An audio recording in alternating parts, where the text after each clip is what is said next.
បាទសួស្តីសិស្សានុសិស្សម្នាក់សិក្សាទាំងអស់គ្នាថ្ងៃនេះលោកគ្រូនឹងលើកយកនៅស្នាដៃអក្សរសិល្ប៍ពុទ្ធជុំរឿងមហាវេស្សន្តរជាដកដែលរៀបរៀងឡើងដោយលោកយកថែមកាន់ទី8យកមកធ្វើការសង្ខេបជាបន្តទៅទៀតហើយមុនឈានទៅដល់ដំណើររឿងជាដំបូងលោកគ្រូសូមថ្លែងអំណរគុណទៅដល់សិស្សានុសិស្សនិងអ្នកសិក្សាទាំងអស់ដែលបានជួយចុច Like Subscribe និង View វីដេអូរបស់លោកគ្រូសម្រាប់អ្នកថ្មីសូមជួយចុច Subscribe ដើម្បីទទួលបាននូវវីដេអូថ្មីៗបន្ថែមទៀតបាទជាបន្តយើងឈានចូលមកដល់កម្មទី8ដែលមានចំណងជើងថាកាន់កុមារបាគឺការដាក់ទានជាលីក្រស្នាដល់តាជជក់កាលនោះតាជជក់បានដើរតាមផ្លូវដែលអច្យុតមហាឫសីចង្អុលប្រាប់នោះក៏បានទៅដល់ស្រះបោកខរណីតាជជក់រិះគិតថាវេលាល្ងាចណាស់ហើយណវេលានេះនាងមិត្រីមកពីព្រៃវិញហើយធម្មតាស្ត្រីតែងតែស្រឡាញ់កូនហើយពុំដែលសមប្រកបនឹងស្មុំផងឡើយនាងនឹងធ្វើអន្តរាយដល់ទានបារមីនៃព្រះពោធិសត្វប្រកបថ្ងៃស្អែកបើនាងមិត្រីចេញទៅស្វែងរកផ្លែឈើផុតសឹមទៅអង្វរសុំរាជបុត្រពីព្រះវេស្សន្តរហើយអញនឹងនាំក្មេងទាំងពីររត់ចេញមកកុំឲ្យព្រះនាងមិត្រីមកតាមទាន់អញឡើយគិតដូច្នោះហើយតាជជក់ក៏ដើរសរសៀរទៅតាមជំនាភ្នំឃើញថ្លុកចំហុកឡើងល្អថ្មគាត់ក៏យកខ្នងទៅលោជល់ជាត្រូវល្អទើបប្រះខ្លួនដេកលក់ជាសពនៅទីនោះការរាត្រីជប់នោះព្រះនាងមិត្រីសុបិនជាអពមង្គលជល់បរោះម្នាក់ទៀបខ្មៅស្លៀកសំពត់ជ្រលក់ទឹកអំចត់ត្រឹមជង្គង់សៀតការចាឯកដត្រជាកាន់អាវុធមុតថ្លារត់ចូលមកក្នុងព្រះបរមសាលាចាប់ព្រះនាងដួលចុះស្គៀលយកព្រះនេត្រទាំងពីរកាត់ព្រះអង្គសាស្មាទាំងសងខាងពុះទ្រូងរងយកថ្លើមបេះដូងទៅព្រះនាងតាមឡើងផិតភ័យតកមាទើបព្រះនាងយត្រាទៅអាស្រមព្រះស្វាមីយកដៃគោះទ្វារហើយនិយាយរៀបរាប់ពីសុបិននិមិត្តសពប្រការព្រះវេស្សន្តរពិចារណាដោយប្រាជ្ញាទិព្វយល់ថាស្អែកនេះនឹងមានស្មុំជាចកមកសុំកូនទើបព្រះអង្គនិយាយបង្វែរប្រាប់នាងមត្រីថានាងយល់សពអាក្រក់នោះត្បិតនាងធ្លាប់រស់នៅក្នុងវាំងផ្ទុំលើកម្រាលពូកឥឡូវនាងមកដេកលើកម្រាលស្លឹកឈើហេតុនេះបណ្ដាលឲ្យទៅជារវើរវាយយល់សពអាក្រក់ដូច្នេះរីសពនាងល្អជាទេកុំបារម្ភឡើយចូលនាងទៅកាន់អាស្រមពេញចុះតែកូនភ្ជាប់ឡើងជុំរកម្ដាយលុះពេលព្រឹកប្រហៀងអរុណោទ័យថ្ងៃរះឡើងព្រះនាងមិត្រីដងទឹកសោយទឹកស្ទុនទឹកលៀងប្របាទទឹកស្រង់ថ្វាយព្រះវេស្សន្តរបន្ទាប់មកទើបព្រះនាងមិត្រីទៅថ្នាក់ថ្នមរាជបុត្រទាំងពីរទើបមានបន្ទូលប្រាប់ថាជប់មិញនេះម្ដាយយល់សពអាក្រក់ពេកចូលកូនកុំប្រហែសដើរលេងឆ្ងាយឡើយលុះព្រះនាងឲ្យដំបូងមានបត់ហើយទ្រង់ក៏ពោបត់យកទៅថ្វាយព្រះពោធិសត្វហើយព្រះនាងប្រដាប់នៅកញ្ជើសង្រែកដងរែកជំនេកទំពក់ជាងចូលទៅក្នុងព្រៃដើម្បីបេះផ្លែឈើជីកមើមឈើដំឡូងទាំងឡាយតាជជក់ជាឡើងគិតថាថ្មនេះព្រះនាងមិត្រីទៅព្រៃហើយគួរអញមនីទៅថ្វាយបង្គំព្រះវេស្សន្តរសិនតាជជក់ប្រវាឈើច្រត់ស្ពាយថងជាមដើរឆ្ពោះទៅអាស្រមព្រះពោធិសត្វចំណែកព្រះវេស្សន្តរបានចេញមកគង់រងចាំលើដំបាថ្មទន្ទឹងតតមើលផ្លូវស្មោមដោយបរោះប្រមឹកប្រើប្រពន្ធឲ្យទៅផ្សារទិញស្រាឯខ្លួនឯងអង្គុយចាំនៅមាត់ទ្វារលុះតូតឃើញតាជជក់ដើរតម្រង់មកទើបហៅចៅចលីឲ្យរត់ទៅទទួលគ្រឿងបរិក្ខារពីតាព្រាហ្មណ៍ជជក់គិតថាខ្លួនមកសុំចលីទៅធ្វើជាខ្ញុំបម្រើដូច្នេះក៏ប្រើពាក្យគំរាមយករំពាត់វាយឲ្យកុមារខ្លាចកាលនោះតាជជក់ចូលទៅសម្លេះសម្មាលសួរសុខទុក្ខហើយទូលសុំបទពីព្រះពោធិសត្វព្រះវេស្សន្តរជល់ព្រមប្រទានបទទាំងពីរហើយបានឃាត់ឲ្យនៅសម្រានទីនេះមួយយប់ ចាំនាងមន្ត្រីងូតទឹកយកគុណពីដោលាបអងប្រាណហើយឲ្យក្មេងទាំងពីរបរិភោគផ្លែឈើឆ្អែតស្កប់ស្កល់សិនសន្តានាំយកទៅចុះពេលនោះតាជជក់បានប្រកែកព្រោះខ្លាចនាងមន្ត្រីមានប្រហារតីពុំចង់ឲ្យទៀនព្រះវេស្សន្តរបានប្រាប់តាជជក់ឲ្យនាំក្មេងទាំងពីរទៅនគរចេតុត្តរថ្វាយព្រះបាទស្រីសញ្ជ័យ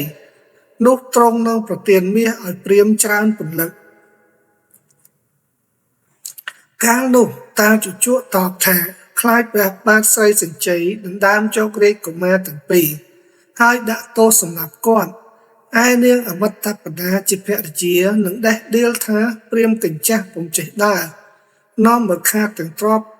ធនវិនិច្ឆ័យបងទាំងខ្ញុំបំរើ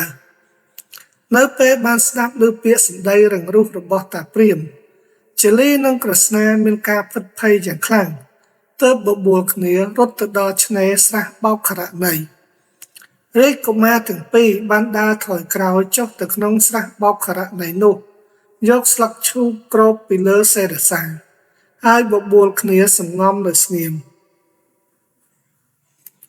នៅពេលមិនឃើញកុមារទាំងពីរតាជជក់ក៏សម្ដីថ្មាស់ដេះដៀលថាបបិទ្ធព្រះវេស្សន្តរអើយកាលដើមឡើយល្បីល្បាញជាអ្នកមានសទ្ធាតែងប្រាថ្នាសន្សំបន្ទុំបារមីយកព្រះរាជបុត្រាបុត្រីឲ្យជាទានខ្ញុំហើយ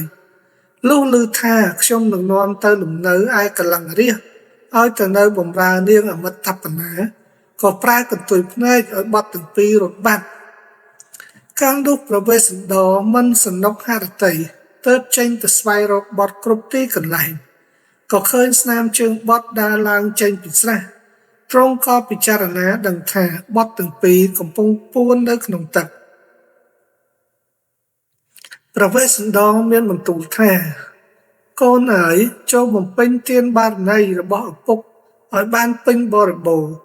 ព្រាហ្មណ៍វាដៀលថ្មាស់ឪពុកមានចិត្តក្តៅក្រហាយពុំសំណុកឡើយបើកូនឡើងមកស្មើកូនយកទឹក1000ក្អមមកស្រោចលើឪពុកឲ្យបានត្រជាក់ចិត្តសពថ្ងៃឪពុកទុកកូនស្មើសំពៅមាសសម្រាប់ឆ្លងកាត់សមុទ្រសង្សារឪពុកនឹងចម្លងពួកមនុស្សសត្វទេវតាឥន្ទព្រំទៅដាក់ត្រើយគឺនិព្វានចៅជលីនិងនាងក្រស្នាស្ដាប់បន្ទូលឮបិតាដូច្នោះហើយក៏បើកស្លឹកឈូកអំពីសេរសាហើយឡើងពីទឹកស្រះមកលុកជង្គង់ថ្វាយបង្គំព្រះបិតាព្រះវេស្សន្តរទប់ទឹកនេត្រាពុំបានក៏ទ្រង់ព្រះកន្សែងសោយសោកជាមួយបុត្រទាំងពីរហើយមានបន្ទូលកាត់ថ្លៃបុត្រថាបើជលីចង់រួចខ្លួនចូលកូនយកមាស1000ដំឡឹងឲ្យព្រាហ្មណ៍ឯនាងក្រស្នាចូលកូនយកមាស1000ដំឡឹងនិងខ្ញុំប្រុសខ្ញុំស្រីដំរីសេះគោក្នុងមួយមុខ100ឲ្យព្រាហ្មណ៍នេះបន្ទាប់ពីកាត់ថ្លៃរួចហើយព្រះវេស្សន្តរក៏នាំបុត្រទៅកាន់អាស្រមប្រទានឲ្យតាព្រាហ្មណ៍តាជជក់ក៏បោចពណ៌ចងដៃរាជកុមារទាំងពីរហើយវាយបណ្ដាលទៅនៅចំពោះមុខព្រះពោធិសត្វកាលបតាជជក់វេនាងក្រសានោះបាជលីយកខ្នងទៅរងកាលបាជជក់វាយជលីនាងក្រស្នាយកខ្នងទៅរងវិញតាជជក់ចាប់អូសទាញខ្សែពណ៌ក៏ដួលស្រប៉ាកគាត់ប្រឹងស្ទុះក្រាបឡើងឯចំណងពណ៌ក៏របូតទើបកុមារទាំងពីរម្នីរត់ទៅរកបិតាឲ្យមានទឹកនេត្រាហូររហាមពេលនោះតាជជក់បានតាមមកទាន់ក៏បានចាប់កុមារទាំងពីរចងវេដំព្រះវេស្សន្តរជុំសោយសោកអាណិតអាសូររាជបុត្រទាំងពីរក៏កើតមានប្រតិក្តៅផ្សាទើបស្ដេចយាងចូលក្នុងបរមសាលាហើយរិះគិតថាព្រាហ្មណ៍កញ្ចាស់វាបៀតបៀនកូនអញ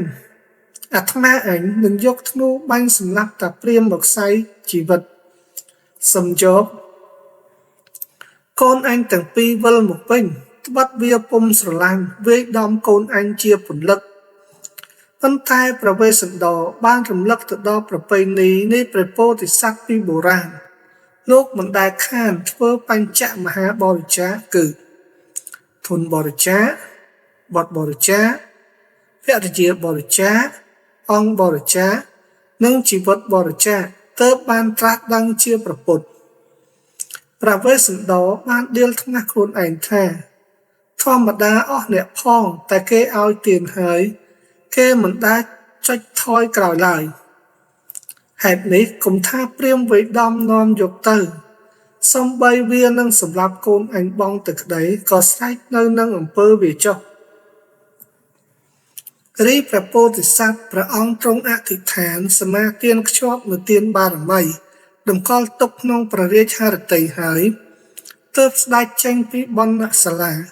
មកគង់លើមាត់ទ្វារលើដំបាថ្មរីឯតាជជក់តាមចាប់រាជកុមារទាំងពីរវេដំនៅចំពោះមុខព្រះពោធិសត្វហើយចងបណ្ដាលនាំយកចេញទៅបាទចឹងការសង្ខេបកាន់ទី8ក៏ឈានមកដល់ទីបញ្ចប់ផងដែរហើយជាចុងក្រោយលោកគ្រូសូមថ្លែងអំណរគុណទៅដល់សិស្សានុសិស្សនិងអ្នកសិក្សាទាំងអស់ដែលបានតាមដានវីដេអូរបស់លោកគ្រូតាមពីដើមរហូតដល់ចប់បាទអរគុណជម្រាបលាជួបគ្នានៅកាន់ទី9ជាបន្តទៀត